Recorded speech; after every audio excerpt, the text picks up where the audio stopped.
Hello students, today we are learning about imperative sentence. Imperative sentence क्या है? A sentence which denotes order, request, advice, command, prohibition. यानी कि इन चीज़ों को जो है हम डिटेल्ड समझते हैं पॉइंट बाय पॉइंट, तब समझ में आएगा क्या है ये। तो पहला हो गया ऑर्डर। ऑर्डर आप सभी जानते हैं कि आज्ञा या आदेश को कहते हैं, ठीक है। तो आज्ञा या आदेश नॉर्मल लाइफ में हमारे साथ कैसे होता है, उसका एक एग्जांपल है कि अंकित कम हियर, यानी अंकित यहाँ आओ। ये एक ऑर्डर है, ठीक है। तो ये बहुत स्ट्रिक्ट ऑर्डर होता है, तो इस वजह से अंकित को वहाँ जाना ही है, ये मना नहीं कर सकता। बिकॉज ऑर्डर का मतलब भी होता है कि जिसको सामने वाला मना ना कर पाए, ठीक है। तो इस तरह के सेंटेंसेस आपकी इम्परेटिव की कैटेगरी में ही आते हैं। तो इम्परेटिव का दूसरा एग्जाम्पल आपको दिखाऊँ मैं। कमांड है, कमांड और ऑर्डर सेम होता है, इसका मतलब भी आदेश होता है, लेकिन ये इससे मोर सेवियर होता है, यानी गंभीर होता है। ऑर्डर की कंपेयर, इन दोनों की कंपेरेबिलिटी में जो है कमांड ज़्यादा सीरियस है। क्यों सीरियस है? क्योंकि ये जो है ना, ये आपका किसी सेना नायक के द्वारा या किसी कमांड को शो करता है, यानी जो कमांड्स बनाई गई हैं उनको शो करता है, जैसे कि स्टैंड एनी, मार्च, ठीक है, लेफ़्ट राइट और लेफ़्ट टर्न, राइट टर्न वगैरह वगैरह। तो इन सारी चीज़ों, ये भी सारी चीज़ें कमांड में आती हैं और ये एक जो है बटालियन लीडर के द्वारा की जाती हैं, यानी कि एक सर्विस का पार्ट है, इसलिए ये ऑर्डर की तुलना में ज़्यादा सीरियस होता है। लेकिन आता ये भी इम्परेटिव की ही कैटेगरी में है। थर्ड है रिक्वेस्ट। रिक्वेस्ट में आपका please, kindly, could, may, might type के वर्ड आएंगे।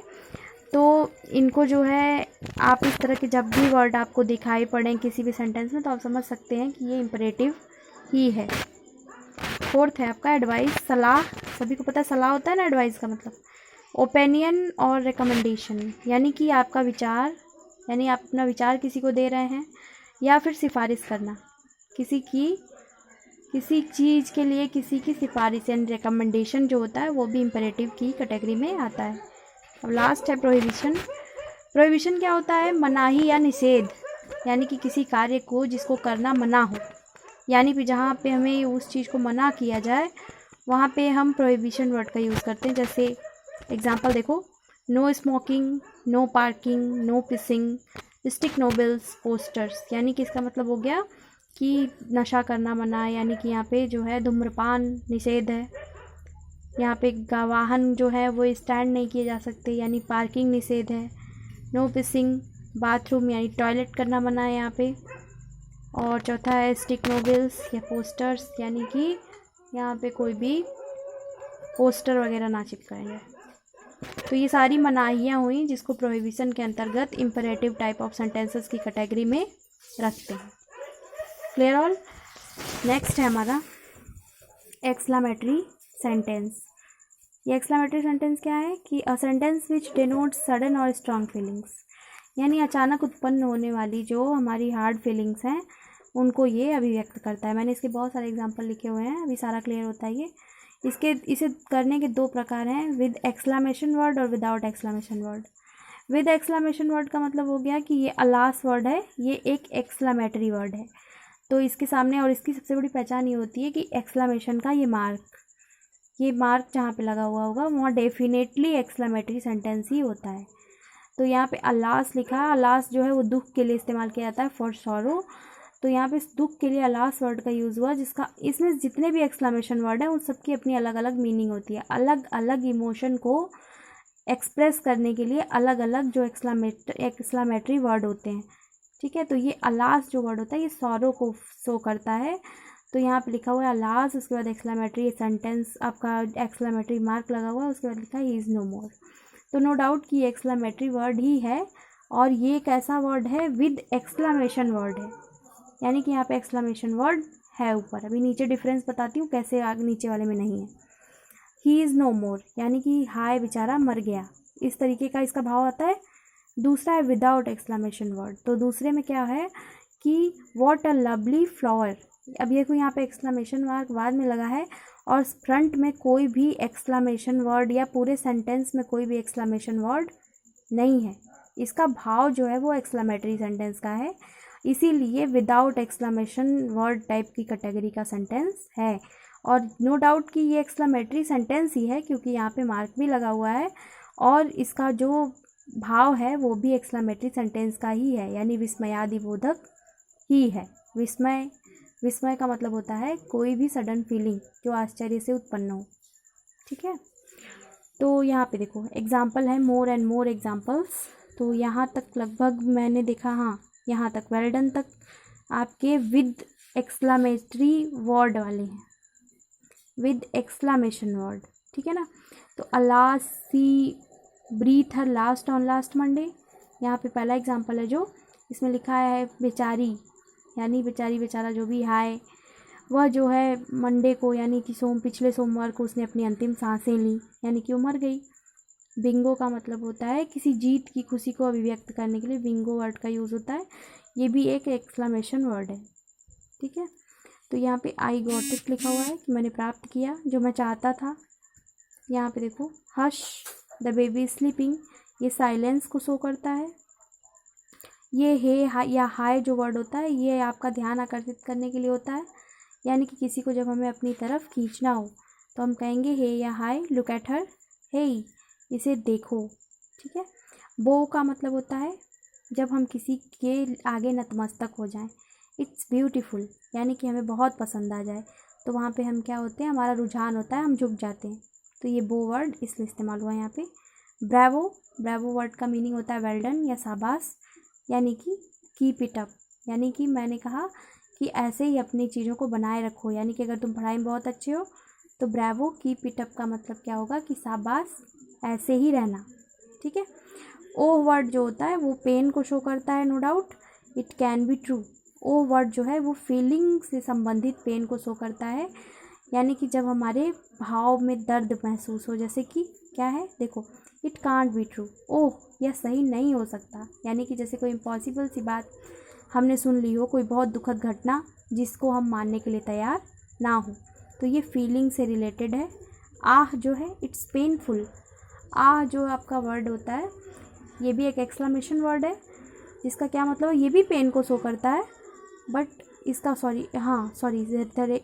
आह आह जो वर्ड होता है आह, ये कहाँ से उत्पन्न होगा आपका, नो डाउट ये आपका आह वर्ड जो है ये मसल पेन से रिलेटेड होता है, यानी कि जब आपकी मांसपेशियों में चोट लगेगी तो आपको ये वाला साउंड निकलेगा और ये अपने आप होता है, यानी कि ये एक्सक्लेमेटरी वर्ड है।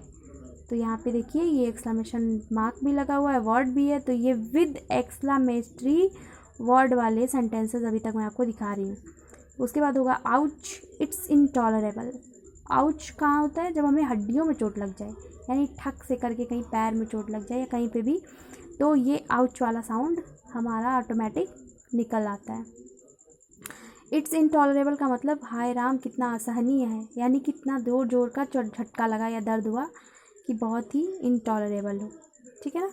Hurrah we won the match, अब यहाँ पे देखो क्या है, ये खुशी को व्यक्त करने के लिए, जैसे किसी ने कोई चीज़ अचीव कर ली हो, कोई मैच जीत लिया हो, सो दैट। देखो ये क्या है, हाक हैंड्स अप। हाक का मतलब देखो यहाँ पे लिसन लिखा हुआ है ब्रैकेट में, हाक का मतलब होता है सुनो, हाथ ऊपर करो, यानी कि किसी चोर को देखते ही जो है कोई पुलिस वाला बोले हे रुको, या फिर सुनो अपना हाथ ऊपर करो, इस तरह की फीलिंग आए तो ये होता है। अब देखो यहाँ पे well done, well done is also a exclamation word. अब वेल डन वर्ड के आगे ये एक्सक्लेमेटरी जो है आपका एक्सक्लेमेशन मार्क लग गया और यहाँ पे मैंने अपना नाम लिखा हुआ है। सो वेल डन दिव्या का मतलब शाबाश दिव्या, या इस तरह का कोई भी सेंटेंस आप किसी को भी इस तरीके से अपने मन की फीलिंग जो है इम्परेटिवली बता सकते हैं। ठीक है ना। अब देखो अब यहाँ पे आ गया विदाउट एक्सक्लेमेशन वर्ड्स वाले, यहाँ से आपके आ गए विदाउट एक्सक्लेमेशन वर्ड। अब देखो यहाँ पे सभी में लास्ट में ये एक्सक्लेमेटरी मार्क लगा हुआ है। ठीक है, ये एक्सक्लेमेशन मार्क सभी लास्ट में लगा हुआ है और स्टार्टिंग में कोई भी एक्सक्लेमेशन वर्ड नहीं है ना। तो यहाँ पे देखो how beautiful this city is, meaning और भाव इसका वही आएगा, लेकिन ये विदाउट एक्सक्लेमेशन है, नो डाउट कि इसमें कोई एक्सक्लेमेटरी वर्ड नहीं है। सारा वाइप द बोर्ड, सारा बोर्ड साफ करो। Wow I missed the service, wow sorry लिखा हुआ है क्या, वो I missed the service, hey no smoking in here, stay there don't come here, God I am in heaven, भगवान मैं स्वर्ग में हूँ। इस तरह की फीलिंग ना, like you are a big person, यानी कि आप बहुत बड़े आदमी हो, I am so mad at her, मैं उसके बारे में पागल हूँ। यानी कि इस तरह की जो बातें होंगी वो भी आपकी एक्सक्लामेटरी कैटेगरी में ही आएंगी, लेकिन इसके 2 रूल हमेशा याद रखना, विद एक्सक्लामेशन वर्ड और विदाउट एक्सक्लामेशन वर्ड, ठीक है। बाकी क्लास में मिलने पे पूरा डिटेल डिस्कशन होगा, लेकिन अभी जो है आप इतने में ही समझ लो, ठीक है। नेक्स्ट है आपका ऑप्टेटिव सेंटेंस। ऑप्टेटिव सेंटेंस क्या है, ये है आपका इच्छा बोधक या इच्छा सूचक वाक्य कह सकते हैं इसको। अ सेंटेंस विच डिनोट्स आपका विश और डिज़ायर, यानी कि ये इच्छा या आपकी बड़ी वाली इच्छा को शो करता हो। इस तरह के सेंटेंस जो हैं वो आपकी विश का मतलब क्या होता है, किसी को शुभकामना देना भी होता है। तो यहाँ पे इसी से मतलब है, इच्छा से ही तो आप अपनी शुभकामना किसी को देते हैं, अनिच्छा से तो देते नहीं हैं। जब आप खुश होते हैं, किसी का वो मन करता है कि हाँ मैं इसको कोई विश दूँ, तभी तो आप करते हो ऐसा। तो यहाँ पे देखो, मे गॉड ब्लेस यू, ये ब्लेसिंग है। इसमें देखो 2-3 चीज़ें बहुत ज़्यादा इसमें नेसेसरी हैं, जैसे ब्लेसिंग, स्लोगन, कर्स और प्रेयर, ठीक है। तो यहाँ पे पहला आशीर्वाद हो गया, दूसरा शाप हो जाएगा, तीसरा नारा हो जाएगा और चौथा आपका प्रार्थना हो जाएगा, ठीक है। इसमें भी प्रार्थना आती है, लेकिन इसका ढंग कुछ इम्परेटिव से अलग होता है बिल्कुल। तो यहाँ पे ये केयर करोगे तो तुम लोग समझ जाओगे कि ये जो है वो आपका ऑप्टेटिव का है, और जो इससे पहले मैंने बताया प्रेयर वाली कैटेगरी में वो एक्सक्लामेटरी का था, सॉरी इम्परेटिव का था, ठीक है ना। इम्परेटिव और ऑप्टेटिव में डिफरेंस क्या है, वो बड़े ही आसानी से समझ में आ जाने वाली चीज़ है। That's never merge with each other, ठीक है ना। ये कभी भी एक दूसरे में मिलकर आपको कंफ्यूज नहीं करेगा, बहुत ही क्लियर सा होता है, इसलिए समझ में आ जाएगा।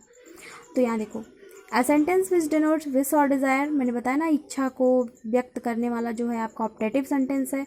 तो मे गॉड ब्लेस यू, यानी कि भगवान आपको आशीर्वाद दें या आपको आशीर्वाद प्रदान करें, ये ब्लेसिंग है। जब हम किसी के बारे में इस तरह की विश करते हैं तो ब्लेसिंग कैटेगरी में आ जाती है। दूसरा है लॉन्ग लिव द किंग, यानी राजा अमर रहें, ये नारा है। जब किसी व्यक्ति को हमें बहुत महान सिद्ध करना होता है तो हम उसके बारे में ऐसे नारे लगाते हैं, तो ये भी आपका ऑप्टेटिव सेंटेंस है। मे गॉड, देखो मे वगैरह जो पहले आ जाएंगे इसके फर्स्ट स्टेप पे, तो ये भी एक बहुत बड़ा इसकी पहचान है, आइडेंटिटी है इस बात की कि ये ऑप्टेटिव सेंटेंस ही है। तो देखो यहाँ पे may you go to hell, यानी कि ये श्राप है, श्राप ही तो है कि भाड़ में जाओ, नरक में जाओ, तो ये जो है आपका श्राप हो गया। आपका फोर्थ है प्रेयर है ये, may God save you for temptations, जब हम किसी अपने बहुत ही प्रिय व्यक्ति के लिए कोई प्रार्थना करते हैं कि भगवान उसे सारी विपत्तियों से, सारी परेशानियों से, सारे प्रलोभनों से, टेम्पटेशंस का मतलब होता है प्रलोभन या लालच, तो हम अपने प्रिय के लिए हमेशा ये चाहते हैं ना कि वो किसी भी बुरे प्रकार के प्रलोभन या लालच से बचा रहे, ठीक है। तो यहाँ पे जो है ये एग्जाम्पल ये शो करता है कि हम अपने प्रिय के लिए जो भी कुछ प्रे करते हैं और वो इस फॉर्मेट में अगर हो तो वो ऑप्टेटिव सेंटेंस होता है, नो डाउट, ओके। अब देखो यहाँ पे टाइम विश भी मैंने ये एक्स्ट्रा चीज़ मैंने बताई आप लोगों को, ये शायद आप लोगों को पहले से बिल्कुल पता ना हो, सो इसको देखो एक बार। देखो मीटिंग और डिपार्टिंग 2 चीज़ें होती है ना, एक मिलना और दूसरा क्या होता है छोड़ना, यानी कि दिन में हम एक बार किसी से मिलते हैं और उसके बाद विदा लेते हैं, तो मिलने वाली प्रक्रिया मीटिंग कहलाती है और बिछड़ने वाली जो है डिपार्टिंग कहलाती है, ठीक है।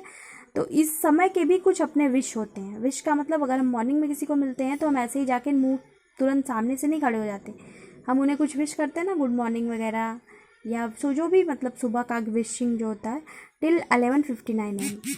ये मीटिंग कब तक होती है सुबह वाली, 11:59 तक, ठीक है ना।